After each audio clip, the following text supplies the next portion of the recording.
Okay ना अभी हम डिस्कस करेंगे इस वीडियो में कि सेल्फ डिसीट। ठीक है। सेल्फ डिसीट क्या है? खुद को धोखा देते हैं, मतलब कुछ गलत है बट वो खुद से मतलब उसको मानते नहीं है गलती। खुद को धोखा दे रहे हैं। ठीक है। So self deceit is a very bad trade. ठीक है। Self deceit, intentional lying, lying मतलब झूठ बोलना, या फिर डिसेप्टिव मैनिपुलेशन, इन चीज़ों को कैसे हैंडराइटिंग में रिकॉग्नाइज करें। ठीक है। तो कुछ मैं बता रहा हूँ इसमें। तो ये जनरली आपको मिलेंगे जो सर्कल लेटर्स हैं, ओ, ए, जी, डी, इन सब में, ओ, ए, जी, डी, इन सब में मिलेंगे आपको। ठीक है। तो अभी इसको कैसे ड्रॉ करना है मैं जस्ट ड्रॉ करके बताता हूँ। ये आपको एंट्री में मिलेंगे, मतलब कोई भी राइटिंग में आप देखोगे तो एंट्री लूप, एंट्री में एक लूप होगा, जैसे ओ है। ठीक है। तो it will be, O will be like this. ठीक है। ये ओ में, ये जो एंट्री में ये जो लूप है, ठीक है, this is signalling self deceit. ठीक है। ये सेल्फ डिसीट का है। जैसे सपोज ए आप बनाते हो, uh, so it will be something like this. ये तो चलो, ये तो वो हो गया, दोनों चीज़ हो गई इसमें, ए। ठीक है। और इट विल बी लाइक जी, अगर आप बनाओगे तो इट विल बी लाइक, ठीक है, ये देखो, ये लूप हो गया, ये लूप हो गया। डी, डी में भी ये ऐसे आ सकता है। ठीक है। ठीक है। अब ये जितना देखो, ये लूप बेसिकली जो लोग होते हैं ना, ये जो जिनके राइटिंग में सेल्फ डिसीट लूप होता है, आप देखोगे कि बहुत जल्दी ना रिफ्रेम करते हैं कोई भी नेगेटिव चीज़ को, रिफ्रेम कर देते हैं कि अरे मतलब क्या बोलते हैं उसको, बहाना बना देते हैं, एक्सक्यूज़ बना देते हैं। वो अपनी गलती मानते नहीं हैं, दैट उनको ये पर्टिकुलर इशू है उनके लाइफ में, वो उसको कवर अप कर देते हैं। तो ये बहुत नेगेटिव ट्रेट है।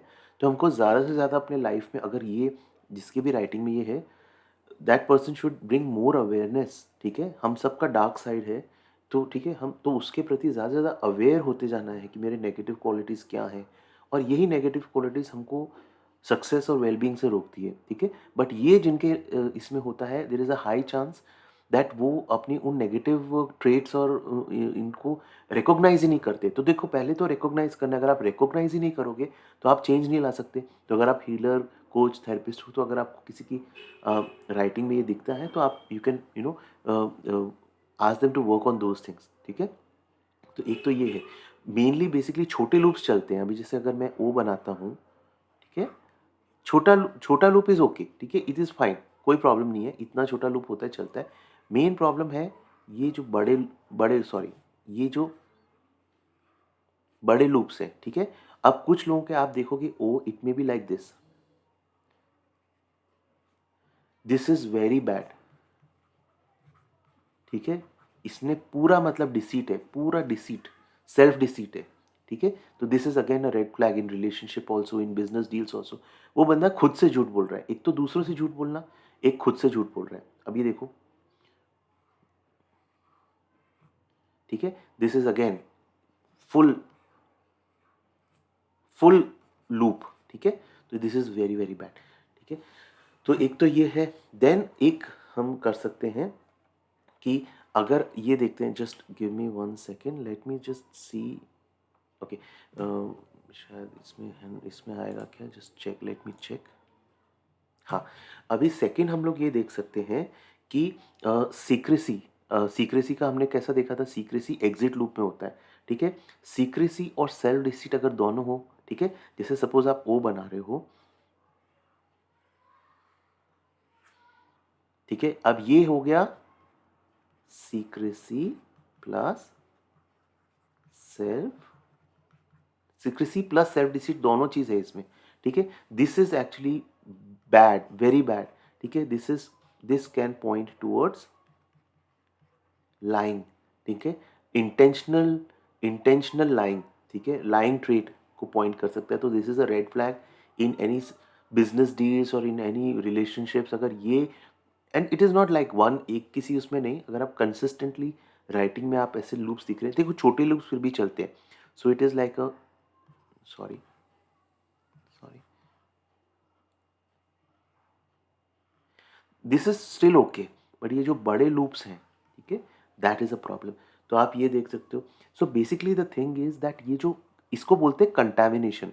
राइटिंग में ये जो चीज़ें रहती है ना, ये जो लूप्स रहते हैं, avoid loops, avoid loops in writing. ठीक है, अपने राइटिंग में, सॉरी, अपने राइटिंग, ठीक है, अपने राइटिंग में जितना हो सके ना इस कंटेमिनेशन को आप अवॉइड करो। ठीक है, ये दिस इज़ नॉट गुड। जितने बड़े लूप्स हैं उतनी बड़ी प्रॉब्लम है, इट्स अ रॉन्ग ट्रेड। तो आप कॉन्शियसली अपनी राइटिंग को भी प्रैक्टिस कर सकते हो कि ये लूप्स ना हो आपके राइटिंग में। Then there is something called a figure eight formation. तो वो फिगर एट फॉर्मेशन एक्चुअली मैंने सीखा था, बट वो मेरे से ड्रॉ तो नहीं होता है। ठीक है, तो फिगर एट बहुत डिफिकल्ट है। इट इज़ समथिंग लाइक, मैं फिर भी आई डोंट नो कैसे इसको ड्रॉ करना है। अब कुछ लोगों का O will be like this, ठीक है, विच हैज़ अ 8 फॉर्मेशन। आप इसमें ओ में देखोगे तो 8 फॉर्मेशन है। ठीक है, दिस इज वेरी बैड। ठीक है, अब ये जो लोग होते हैं ना, दे आर लाइक सोप ऑपराज। ठीक है, ड्रामेबाज। ठीक है, soap ऑपरा in relationships. This is again a very bad trait in terms of any relationship, work relationship, business relationship. वो होते हैं ना जो, क्या बोलते हैं, बहुत ड्रामा करते हैं हर रिलेशनशिप में। तो that is again a very bad trait. अगर आपको फिगर एट फॉर्मेशंस बहुत दिखते हैं हैंड राइटिंग में, तो this is not a very good trait, and you should make your handwriting as clean as possible. ठीक है, विदाउट एनी लूप्स। ठीक है, तो वो आप कॉन्शियसली प्रैक्टिस कर सकते हो। तो आई होप ये वीडियो यूजफुल रहा हो, कुछ आपको इसमें गाइडेंस मिली हो। Thank you so much, bye.